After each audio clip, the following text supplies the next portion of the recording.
कानपुर गांव में गौरी नाम की एक बहुत ही प्यारी बच्ची अपने माता पिता के साथ रहती थी। गौरी के पिता नागेश को जुए और शराब की लत थी।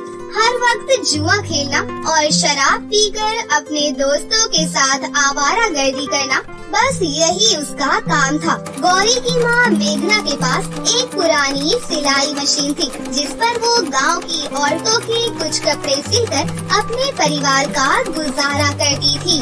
अरे ओ मेघना, तुमने मेरा सूट सिल दिया ना? जी, मैंने बिल्कुल आपके नाप का सूट सिला है।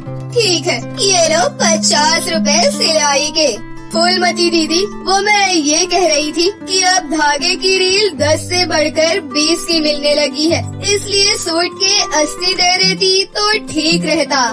देख मेघना, गांव में और भी दर्जी हैं जो तुझसे भी अच्छी सिलाई करते हैं। अगर 80 में ही सिलवाना होता तो मैं उनसे ही ना सिलवा लेती। वो तो तेरे ऊपर तरस खाकर तेरे पास आ जाती हूँ कि चल तेरे कुछ थोड़े बहुत पैसे बन जाएंगे, इसलिए मैं अपने कपड़े सिलने को तुझे ही देती हूँ। पर मैं 50 रुपए से एक भी रुपया तुझे फालतू में नहीं दूंगी। हाँ, मेघना की मजबूरी थी कि उसे कम पैसों में ही सिलाई करनी पड़ती थी। गांव की औरतें उसे 40 या 50 रुपए से ऊपर पैसे नहीं देती थी, पर मेघना सिलाई से जो भी कमाती वो सब उसका पति उससे छीनकर जुए और शराब के लिए ले जाता था। ऐसे ही एक दिन मेघना अपने पति नागेश से कहती है, सुनो जी, ये पैसे मैंने गौरी के स्कूल की किताबों के लिए जमा किए हैं। उसकी 5वीं की कक्षा की सारी किताबें बाजार से खरीदनी है। अरे उस लड़की को पढ़ा लिखा कर क्या करेगी? चल ये पैसे मुझे दे, जल्दी दे। इतना बोलकर नागेश उससे पैसे छीनकर वहाँ से चला जाता है। ये देखकर गौरी कहती है, माँ, अब मेरे स्कूल की किताबें कैसे आएंगी? बापू तो सारे पैसे लेकर चले गए। माँ, अगर मैं स्कूल किताबें लेकर नहीं गई तो टीचर मुझे बहुत डांटेंगी। माँ। गौरी बेटा, एक काम कर, तू कल स्कूल चली जाना, फिर मैं परसों तक कुछ पैसे जोड़कर तेरे लिए किताब जरूर खरीद कर लाऊंगी बेटा। अगले दिन गौरी स्कूल जाने के लिए घर से निकलती है, पर वो बहुत डर रही थी कि कहीं उसकी टीचर किताब ना लाने पर उसको सजा ना दे दे। इसलिए गौरी स्कूल ना जाकर वहीं पास में एक नदी के किनारे बैठ जाती है और जोर जोर से रोने लगती है। हमारे पास पैसे क्यों नहीं है? हम क्यों इतने गरीब हैं? हे ऊपर वाले, आप तो सबकी मदद करते हो ना, मेरी भी मदद करो ना। मुझे स्कूल जाना है, पढ़ना है, मुझे खूब पैसे कमाने हैं, पर अगर हम गरीब ही रहे तो मैं पढ़ाई कैसे करूँगी? कैसे अपनी माँ के सपने पूरे करूँगी? गौरी अभी रो ही रही थी कि अचानक से नदी के किनारे पर एक पेड़ से उसे चिड़िया की चूचू की आवाज सुनाई देती है। वो पेड़ पर देखती है तो एक चिड़िया पिंजरे में बंद होती है। अरे, इस चिड़िया को पिंजरे में किसने बंद किया? मैं एक काम करती हूँ, मैं इस पिंजरे को घर लेकर जाती हूँ। तुम्हें भूख लगी है ना प्यारी चिड़िया? चलो, मैं तुम्हें घर जाकर दाना पानी दूंगी। फिर गौरी उस चिड़िया को घर ले आती है। अरे गौरी बेटी, क्या हुआ? आज तू इतनी जल्दी घर आ गई? क्या आज तुम स्कूल नहीं गई? और ये पिंजरे में चिड़िया कैसी है? ये तुझे कहाँ मिली? माँ, मैं स्कूल जाने से डर रही थी। मुझे लगा अगर मैं किताब लेकर स्कूल नहीं गई तो टीचर मुझे सजा देंगी, इसलिए मैं नदी के किनारे बैठ गई थी। तभी वहाँ एक पेड़ की डाली पर मुझे ये पिंजरा मिला। देखो ना माँ, ये चिड़िया कितनी भूखी है और प्यासी भी है। मैं इसे अभी दाना और पानी दे देती हूँ। इतना कहकर गौरी उस चिड़िया को दाना पानी खिलाती है। इतनी प्यारी चिड़िया को ना जाने पिंजरे में किसने बंद कर दिया? माँ, ये चिड़िया कितनी प्यारी है ना? देखो, दाना पानी मिलने के बाद कितनी खुश है। माँ, हम इसका नाम टूनी रखेंगे। अरे हाँ माँ, आप मेरी किताब कब लाओगी? मुझे बिना किताब के स्कूल नहीं जाना है। गौरी बेटा, तू चिंता मत कर, मैं आज की रात बैठकर कपड़े सिलूंगी ताकि सुबह हम सिलाई के पैसों से मैं तुम्हारे लिए किताबें ला सकूं। हाँ ठीक है माँ। गौरी चिड़िया के पिंजरे को साथ में लिए सो जाती है। रात को जब नागेश घर आता है तो वो चिड़िया को देखकर कहता है, पहले एक मुसीबत कम थी जो इस चिड़िया को भी लेकर आ गई। सुनो जी, इस चिड़िया को मुसीबत मत कहो और इस चिड़िया को पिंजरे से बाहर मत फेंको, क्योंकि गौरी इसके बिना उदास हो जाएगी, वो बहुत रोएगी। रहने दो जी, इस बेजुबान को तकलीफ मत दो, इसे छोड़ दो। नागेश मेघना की एक नहीं सुनता और नशे में जैसे ही पिंजरा उठाने लगता है वो नशे में जमीन पर लुढ़क जाता है और वहीं पड़ा पड़ा सो जाता है। टूनी चिड़िया, तुम्हें कहीं चोट तो नहीं आई? मुझे माफ कर दो टूनी चिड़िया, मैं तुम्हें अपने घर में नहीं रख सकती क्योंकि मुझे डर है कहीं गौरी के बापू सुबह उठकर तुम्हें कोई नुकसान न पहुंचाए, इसलिए मैं तुम्हारा पिंजरा खोल रही हूँ। तुम आसमान में उड़कर अपनी जान बचाओ। जाओ टूनी चिड़िया, अब से तुम आजाद हो। चिड़िया का पिंजरा खोलकर मेघना रोने लगती है। चिड़िया उड़कर खिड़की पर बैठ जाती है। इधर मेघना की रोते रोते आँख लग जाती है। अगली सुबह जब गौरी सोकर उठती है तब मेघना उसे रात की सारी घटना के बारे में बताती है। ये सुनकर गौरी रोने लगती है और अपनी माँ से कहती है, माँ आपने बिल्कुल सही किया, टूनी चिड़िया अब आजादी से घूमेगी। टूनी अब आसमान में आजादी से घूम रही होगी। मेरी प्यारी दोस्त, तुम जहाँ कहीं भी हो खुश रहना, मुझे तुम्हारी हमेशा याद आएगी। उधर चिड़िया उड़ती हुई एक आश्रम में पहुंचती है और वहाँ समाधि में लिंग एक महात्मा साधु के पास जाती है और इंसानी रूप में आ जाती है। आ गई तुम? जी महाराज, मेरा प्रणाम स्वीकार कीजिए। तो बताओ, इस बार तुमने मेरे द्वारा दिए गए जादुई मंत्रों से किस दयालु मनुष्य की सहायता की? महाराज, एक बहुत ही प्यारी बच्ची मुझे अपने साथ अपने घर लेकर गई थी। अच्छा, ये तो तुमने बहुत अच्छा काम किया। तुम मेरी दी हुई परीक्षा में सफल हुई। तुम्हारे कारण ही अब एक माँ और उसकी बेटी को उसके परोपकार का फल मिलने में देर नहीं लगेगी। महाराज, जो मनुष्य दयालु स्वभाव के होते हैं और संकट में फंसे लोगों की सहायता करते हैं, ईश्वर सदैव उनकी सहायता करते हैं। उधर मेघना बहुत ही परेशान थी कि अभी तक एक भी कपड़ा नहीं सिला था। गौरी बेटा, आज स्कूल से छुट्टी ले लो, मैं दोपहर तक कपड़े तैयार कर दूंगी, फिर शाम को मैं तुम्हारे लिए नई किताबें खरीद दूंगी। ठीक है माँ, तुम कपड़े सिलो, मैं तुम्हारे लिए अपने हाथों से चाय बना कर लाती हूँ। मेरी बच्ची, मेरी लाडो, अच्छा बना ले। मैंने कुंती काकी की बेटी का लहंगा काट कर रखा है, तब तक मैं उसे ही सिल लेती हूँ। ठीक है माँ। मेघना जैसे ही कपड़े के कटे टुकड़े को सिलने के लिए सिलाई मशीन पर लगाती है, मशीन अपने आप चलनी शुरू हो जाती है और अपने आप एक सुंदर सा लहंगा सिलकर तैयार हो जाता है। ये देखकर मेघना चौंक जाती है। अरे, ये कैसा चमत्कार है? मेरी सिलाई मशीन अपने आप चलने लगी और अपने आप इतना सुंदर लहंगा बनकर तैयार हो गया। मैं काम करती हूँ, मैं कुछ और कपड़ा सिल कर देखती हूँ। फिर मेघना एक और कपड़ा सिलाई मशीन पर लगाती है और अपने आप ही सिलाई मशीन चलने लगती है और उस कपड़े से एक बहुत ही सुंदर सा गाउन बनकर तैयार हो जाता है। अरे, ये क्या? मशीन फिर से अपने आप चलने लगी। वाह, इतना सुंदर गाउन सिलकर तैयार हो गया। गौरी बेटा, इधर आ, जल्दी बेटा, जल्दी देख, ये सिलाई मशीन तो जादुई सिलाई मशीन बन गई है। ये देख, मैं अभी इस पर कोई कपड़ा काट कर रखूंगी और ये मशीन अपने आप ही बहुत ही सुंदर सा लहंगा सिलकर तैयार कर देगी। अरे हाँ माँ, ये मशीन तो अपने आप चल रही है और इस मशीन ने इतना सुंदर लहंगा सिलकर तैयार कर दिया। गौरी बेटा, मुझे ऐसा क्यों लग रहा है कि जिस चिड़िया को तुम घर पर लेकर आई थी वो कोई मामूली चिड़िया नहीं बल्कि एक दिव्य शक्ति थी जो हम गरीबों की मदद के लिए हमारे घर आई थी। हे ऊपर वाले, आपका लाख लाख शुक्र है, आपने हमारी सारी परेशानी हमसे दूर कर दी। माँ, तो क्या अब आप मुझे नई किताब दिला पाओगी? हाँ मेरी बच्ची, अब तो मैं तेरे लिए नई किताब, नए कपड़े, नए खिलौने, नए जूते, सब कुछ नया खरीद कर दूंगी। अब मेरी बच्ची को किसी चीज की कोई कमी कभी नहीं होगी। मेरी बच्ची अब सुंदर गुड़िया रानी बनेगी। अब मेघना को मशीन पर घंटों नहीं बैठना पड़ता था। वो कपड़े काट कर सिलाई मशीन पर रखती और मिनटों में ही सुंदर सुंदर लहंगे सिलकर तैयार हो जाते। धीरे धीरे मेघना की सिलाई मशीन की खबरें आसपास के गांव में भी प्रसिद्ध हो गई और अब उसके जीवन की सारी परेशानियां भी दूर हो गई। ये सब देखकर नागेश भी अब सुधरने लगा और उसने अपने बुरे साथियों का साथ छोड़ दिया।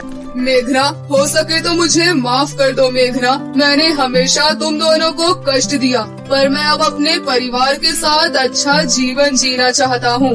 हे ऊपर वाले, आपका लाख लाख शुक्र है। आज ऊपर वाले ने मेरी जिंदगी की सारी खुशियाँ मुझे दे दी। फिर नागेश अपनी पत्नी मेघना और अपनी बेटी गौरी को गले से लगा लेता है।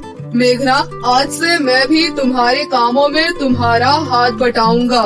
पति का साथ मिलते ही मेघना ने अपनी कुछ जमा पूंजी इकट्ठा करके गांव के बाजार में एक बड़ी सी लहंगे की शॉप खोल ली और लहंगे का कारोबार करना शुरू कर दिया, जिसमें नागेश भी उसका हाथ बटाया करता।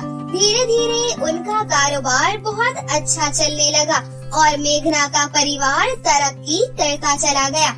अब उनके पास पैसों की कोई कमी नहीं थी। फिर उन लोगों ने घर, बंगला, गाड़ी सब कुछ खरीद लिया और बेसहारा और जरूरतमंद लोगों की खूब मदद करने लगे। शुक्र है इस जादुई सिलाई मशीन का, जिन्होंने हमें जमीन से आसमान तक पहुंचा दिया।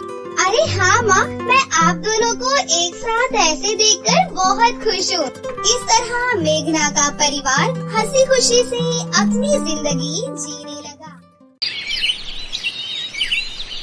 मेरी प्यारी बहना, ये शादी का जोड़ा मैंने स्पेशली तुम्हारे लिए बनवाया है। 10 लाख का जोड़ा है ये। अमित की बहन सुमन ने उस शादी के जोड़े में आग लगा दी और कुछ ही देर में वो जलकर राख हो गया। अमित ये देखकर हैरान हो गया। सुमन, ये क्या पागलपन लगा रखा है तुमने? भैया, मेरा शादी का लहंगा भाभी सिलेंगी और कोई नहीं।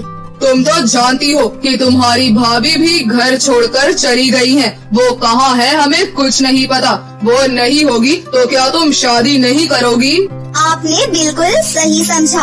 और भाभी इस घर से चली गई, इसमें मेरी गलती है क्या? इसमें भी तो आपकी और माँ की ही गलती है। मेरी शादी कैंसिल कर दीजिए। सुमन आखिर ऐसी जिद क्यों कर रही थी और उसकी भाभी आखिर कहाँ गायब हो गई? ये जानने के लिए कहानी में थोड़ा पीछे चलना पड़ेगा। अमित का परिवार बहुत ही पुराने ख्यालात का था। अमित एक लड़की मनीषा से प्यार करने लगा था। तुम मुझे फाइनली सच सच बता दो कि तुम मुझसे शादी करना भी चाहते हो या सिर्फ टाइम पास कर रहे हो? ये तुम कैसी बातें कर रही हो मनीषा? मैं उस तरह का लड़का नहीं हूँ। तुम तो अच्छी तरह जानती हो कि मेरा परिवार पुराने ख्यालों का है। जब देखो तुम यही कहते रहते हो। आखिर कितने पुराने ख्यालों का है तुम्हारा परिवार? अभी भी जंगलों में रहता है क्या पत्ते लपेटकर, या अभी भी पत्थर घिसकर आग पैदा करते हैं, उसके बाद खाना बनाते हैं? अभी भी तुम लोग जंगलों में होला लाला करते रहते हो क्या? अरे नहीं, इतना भी पुराना नहीं है मेरा परिवार। ठीक है, मैं अपने तरीके से अपने परिवार वालों से बात कर लूँगा और जल्दी तुम्हारे घर में रिश्ता लेकर आऊँगा। अब अमित ने किसी तरह अपने परिवार को समझाया बुझाया और उसकी शादी मनीषा के साथ हो गई। बहू, आज तुम्हारी इस घर में पहली रसोई है। तुम्हें खाना बनाना तो आता है ना? बिल्कुल सासू माँ, मुझे खाना बनाना भी आता है, मुझे बाल काटने भी आते हैं, मुझे ड्रेस डिजाइनिंग भी आती है, मुझे कार चलानी आती है, मुझे ट्रक भी चलाना आता है। बस हवाई जहाज चलाना नहीं सीख पाई। अरे नहीं बहू, इतना कुछ नहीं चाहिए। हम औरतों का काम सिर्फ घर में खाना बनाना ही होता है, इतना ही बहुत है। मनीषा ने एक अच्छी बहू की तरह किचन में जाकर खाना बनाया। जब सभी लोग खाना खाने बैठे, भाभी इतना स्वादिष्ट खाना तो मैं और माँ भी नहीं बना पाते। सुमन, मेरी तुलना किसी भी माँ से तो बिल्कुल मत करो, क्योंकि माँ अगर किसी खराब खाने को भी हाथ लगा दे तो वो खाना भी प्रसाद बन जाएगा। क्या बात है बहू, तू तो हमसे भी ज्यादा संस्कारी है। तो इस तरह मनीषा ने पहले ही दिन उस घर में सभी का दिल जीत लिया था। एक दिन जब अमित काम पर गया हुआ था, तब मनीषा के पास उसकी नंद सुमन आई। भाभी, क्या मैं आपसे थोड़ी देर बात कर सकती हूँ? सुमन, क्या तुम अपने भैया और माँ से भी बात करने से पहले सवाल पूछती हो? नहीं तो फिर मुझसे ऐसे सवाल क्यों पूछ रही हो? क्या मैं कोई अनजान हूँ? जैसे तुम्हारी माँ है, जैसे तुम्हारे भैया हैं, वैसे ही मैं तुम्हारी भाभी हूँ और तुम मेरी नंद कम मेरी फ्रेंड ज्यादा हो। बताओ क्या बात है? भाभी, 2 दिन बाद मेरे कॉलेज में एक फैंसी ड्रेस कंपटीशन है। मैं अपने कॉलेज की तरफ से बिना अपनी माँ को बताए पार्टिसिपेट करना चाहती हूँ। आपने उस दिन कहा था ना कि आपको ड्रेस डिजाइनिंग आती है, तो क्या आप मेरे लिए खूबसूरत सी ड्रेस रेडी कर सकती हो ताकि मैं वो अवार्ड जीत सकूँ? सुमन, मैं तुमसे प्रॉमिस करती हूँ कि उस फैंसी ड्रेस कंपटीशन में पूरा कॉलेज तुम्हारी तारीफ करेगा। मैं तुम्हारे कमरे में चलकर तुम्हारा नाप ले लेती हूँ और वहीं पर सिलाई करना शुरू कर देती हूँ। मनीषा सुमन के कमरे में गई और उसकी नाप ले ली। उसके बाद उसने अपने लैपटॉप पर एक बहुत ही सबसे अलग और खूबसूरत इंडियन ड्रेस डिजाइन की। 2 दिन में मनीषा ने एक बहुत ही खूबसूरत फैंसी ड्रेस सुमन के लिए तैयार कर दिया, जिसे देखकर सुमन हैरान रह गई। क्या बात है भाभी, ऐसी ड्रेस तो मनीष मल्होत्रा भी डिजाइन नहीं कर सकता। ये तो इंडियन भी है और वेस्टर्न भी। कमाल कर दिया भाभी आपने। थैंक यू सो मच भाभी। अभी थैंक यू बोलने की जरूरत नहीं है। कल तुम्हारे कॉलेज में कंपटीशन है। जब वो कंपटीशन तुम जीत जाना, तब मुझे थैंक यू बोलना। भाभी, मुझे आपके डिजाइन पर पूरा भरोसा है कि मैं हारूंगी ही नहीं।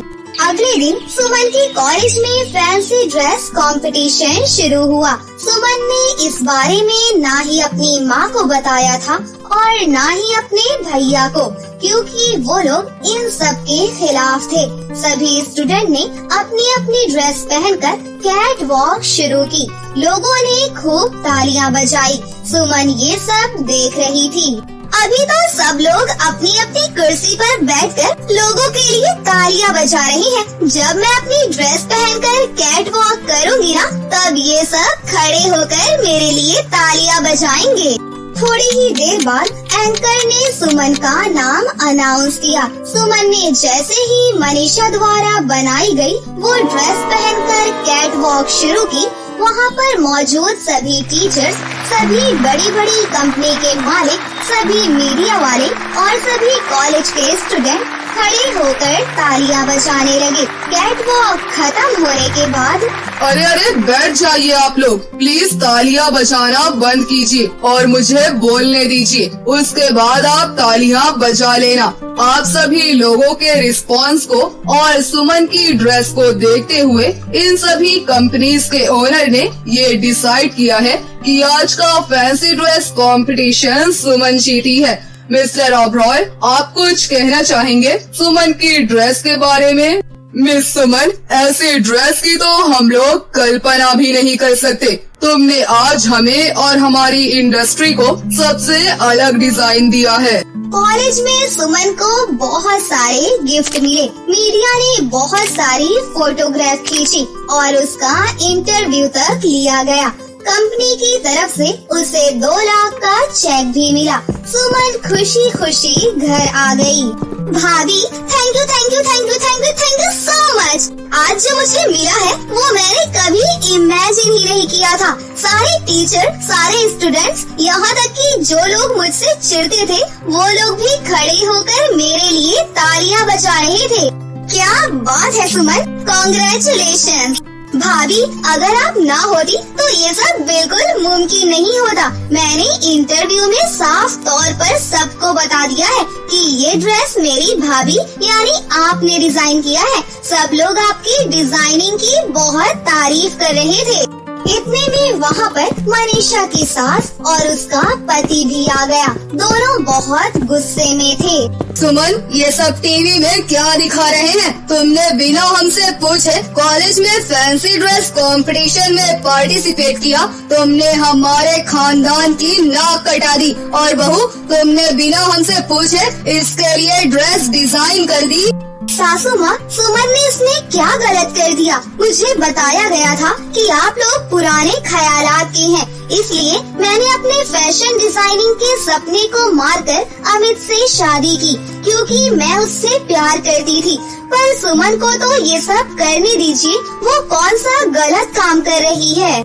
सुमन की जल्द से जल्द शादी करनी पड़ेगी, वरना ये हमारे खानदान की नाक कटा देगी। मनीषा, ये सब कुछ तुम्हारी वजह से हुआ है। हमारे परिवार की नाक आज तुम्हारी वजह से कटी है। उस वक्त मनीषा तो कुछ नहीं बोली, लेकिन उसे बहुत बुरा लगा।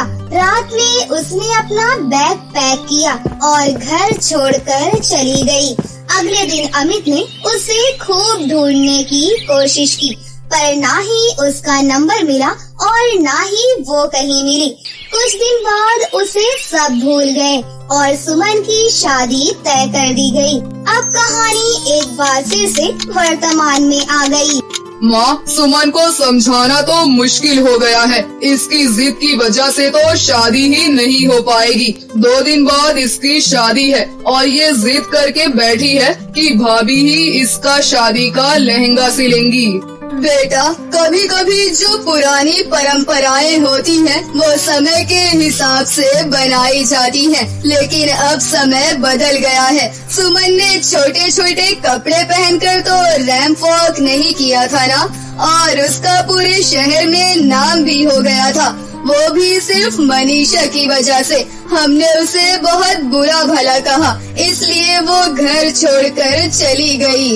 सही कह रही हो माँ, मनीषा को भी ये सब करने का बहुत शौक था, लेकिन मेरे प्यार की वजह से उसने अपने सारे सपने मार दिए। अब हम नहीं चाहते कि हमारी बहन के भी सपने अधूरे रह जाए। मैं किसी भी कीमत पर मनीषा को ढूंढ कर ही रहूँगा। मैं एक वीडियो बनाकर अपलोड कर देता हूँ और न्यूज़पेपर में भी आर्टिकल दे देता हूँ। मुझे पूरा भरोसा है कि वो जरूर सुमन की बात मानकर आ जाएगी। अमित ने अपने मोबाइल से एक वीडियो रिकॉर्ड किया, जिसमें उसने सबसे पहले तो मनीषा से माफी मांगी। उसके बाद, देखो मनीषा, तुम्हारी नंद सुमन शादी तभी करेगी जब उसकी शादी का लहंगा तुम डिजाइन करोगी। क्या तुम अपने परिवार को इस मुसीबत में छोड़कर जा सकती हो? प्लीज जहाँ भी हो घर वापस आ जाओ। ये वीडियो अमित ने सोशल मीडिया पर अपलोड कर दिया। थोड़ी देर में मनीषा ने वो वीडियो देख लिया। मनीषा इतनी पत्थर दिल तो थी नहीं, इसलिए वो उसी दिन अपने ससुराल वापस आ गई। एक बार फिर से सभी लोग उससे माफी मांगने लगे। बहू, तूने ऐसा कोई काम नहीं किया जिससे हमारे परिवार की नाक कटे। हमें माफ कर दे और जल्दी से हम सबके लिए ड्रेस डिजाइन कर। और हाँ, तेरे जो भी सपने थे ना, तो वो पूरे कर ले। मनीषा ने सुमन की शादी का लहंगा सिला, तब सुमन की शादी हो पाई। मनीषा ने उसके बाद एक बहुत बड़ा बुटीक खोल लिया और एक फैशन डिजाइनर बन गई। कैसी लगी आपको हमारी ये कहानी? अगर आपको हमारी कहानी अच्छी लगी हो तो इसे जरूर लाइक करें, साथ ही हमारे चैनल को सब्सक्राइब भी कर लें और बेल आइकन को दबाना ना भूलें।